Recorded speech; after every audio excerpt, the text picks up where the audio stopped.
Hello YouTubers, Alaska Prepper here. Well, it's early in the morning. I'm getting ready here to go to work, and I was looking through some articles, and I thought that I'd read a quick article for you guys on how banks create money. And boy, I'll tell you what, maybe I should become a bank. Maybe I should start my own bank because this is awesome. So I'm just going to go ahead and read it. That way you guys can see what you think. Okay, how banks create money. Most of the money in our economy, and by the way, this story is coming out from a UK paper, okay? But having read this article already, this is pretty much how every bank works, okay? So you guys can read it for yourselves. I'll leave the link. Most of the money in our economy is created by banks in the form of bank deposits. The number that appears in your account. Banks create new money whenever they make loans. 97% of money in the economy today is created by banks, while just 3% is created by the government. The money that banks create isn't the paper money that bears the logo of the government. And it really doesn't bear the logo of the government, by the way. It bears the logo of the Reserve Bank that's creating it. It bears the logo of the government-owned Bank of England. Okay, I'm sorry. In the case of the U.S., the Federal Reserve is not owned by the U.S. government or the people. But in this case, I'm not sure about England, if the Bank of England is owned by the government in England. So it could be. It is the electronic deposit money that flashes up on the screen when you check your balance at an ATM. Right now, this money, or bank deposits, makes up over 97% of all the money in the economy. Only 3% of the money is still in that old-fashioned form of cash that you can touch.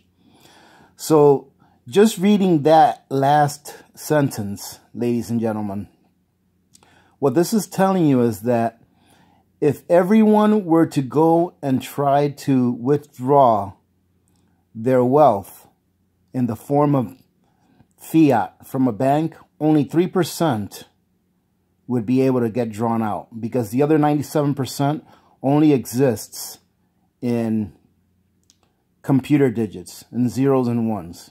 Okay? So I remember some people saying, if I can't touch it, I don't want it, or something like that. And I agree with that to a certain extent. But right now, the money that we have, 97% of it, we can't touch. It's just in the form of numbers on a computer screen. So here we go. Banks can create money through the accounting they use when they make loans. The numbers that you see when you check your account balance are just accounting entries in the bank's computers. These numbers are a liability, or IOU, from the bank to you.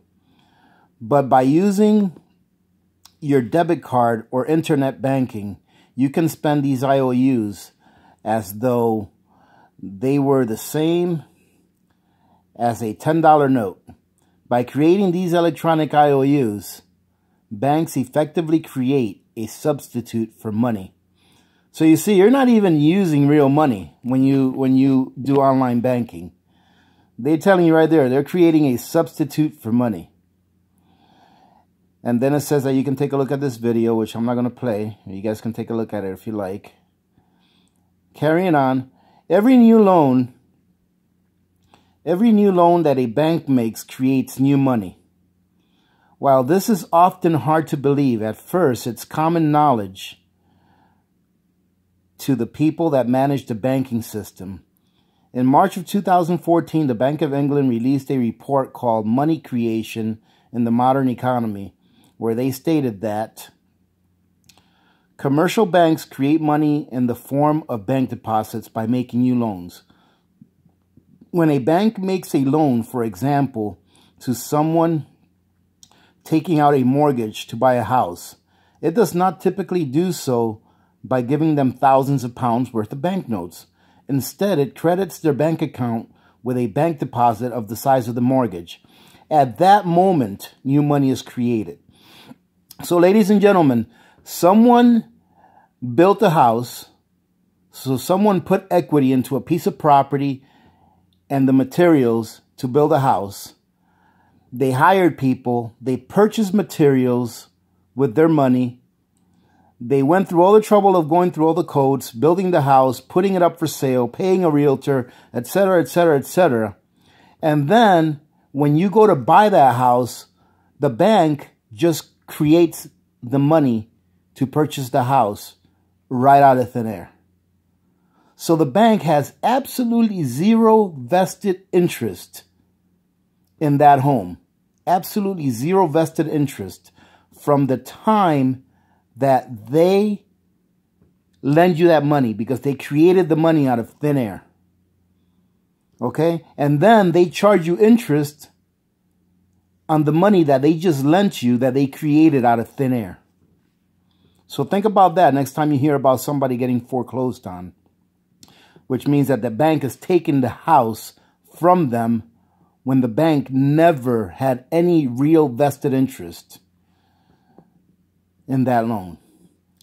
Okay, Sir Mervyn King, the governor of the Bank of England from 2003 to 13, recently explained this point to a conference of business people.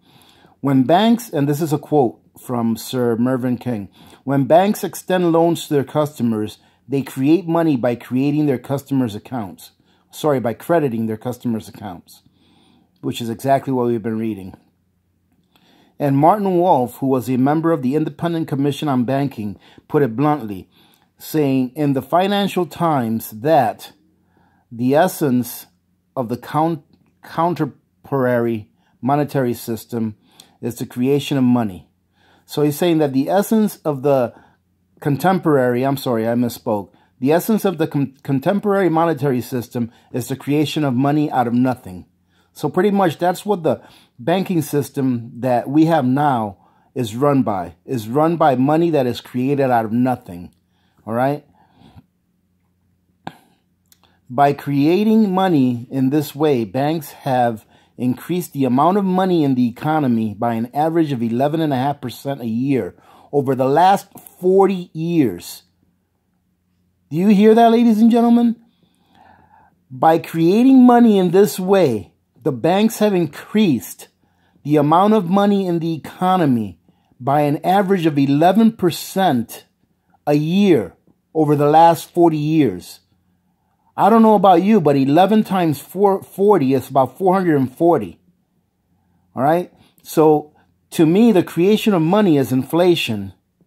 So over the last 40 years, they've created over 440% more money. Okay? And now go ahead and compound that. I'm not even adding the 0.5% in there. It'd be 460. But go ahead and compound that over 40 years and see what inflation really is. This has pushed up the prices of houses and priced out an entire generation. Of course, the flip side to this creation of money is that with every new loan comes a new debt. This is the source of our mountain of personal debt. Not borrowing from someone else's life savings, but money that was created out of nothing by banks. Eventually, the debt burden became too high, resulting in the wave of defaults that triggered the financial crisis. And guess what, ladies and gentlemen? We're doing the exact same thing now. We haven't stopped doing what we did before that created the financial crisis back 10 years ago. We're still doing the same thing, just at a greater level, at a higher level. We're borrowing even more money, and there's more money being created out of thin air. We're doing the same thing. So when I read this article, I was like, wow, I should have been a banker. You know, I could have checked my morality at the door and just created money out of thin air and charged people for the money that I created out of thin air that I didn't work for. So maybe that'll be a good business to get into after this new economy, after whatever collapse we have. That'd be a great deal for you, wouldn't it?